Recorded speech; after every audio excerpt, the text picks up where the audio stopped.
حديقة صفا زايكو هي حديقة مميزة تتوفر فيها فعاليات للكبار وللصغار. إنها مكان مثالي لقضاء الوقت الممتع مع عائلتك أو أصدقائك. سميت بهذا الاسم نسبة إلى أحد أبطال الحرب في البوسنة. هناك 3 ملاعب لأطفال بالأرجوحات والزحاليق ولعب المتأرجحة، وأحدثها هذا القصر الأزرق المليء بالفرص للتسلية.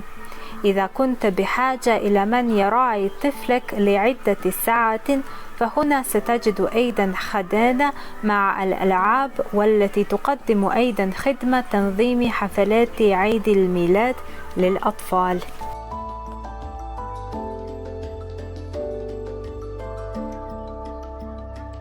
هنا ستجد ملعب كرة القدم ومضمار الجري وملعب كرة المضرب وطاولة لكرة الطاولة، وأيضا مقهى للاستراحة بعد ممارسة الرياضة أو لشرب القهوة بينما يلعب أولادك أمامك مباشرة.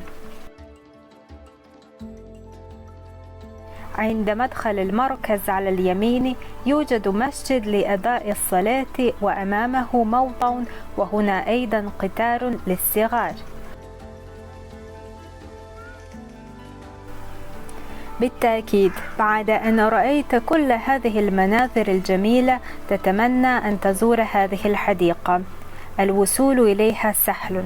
إذا كنت تستخدم وسائل المواصلات العامة فاجلس على الترام واذهب إلى موقف نجارتشي، ثم اعبر الشارع لتصل إلى محل لبيع الدراجات هذا، وواصل المشي إلى الأمام، واعبر الجسر وواصل المشي بهذا المتنزه، وبعد عدة دقائق ستجد نفسك عند مدخل الحديقة.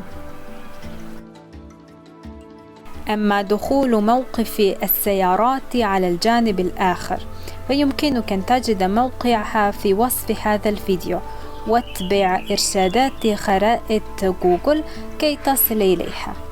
سعر موقف السيارات مارك 1 للساعة.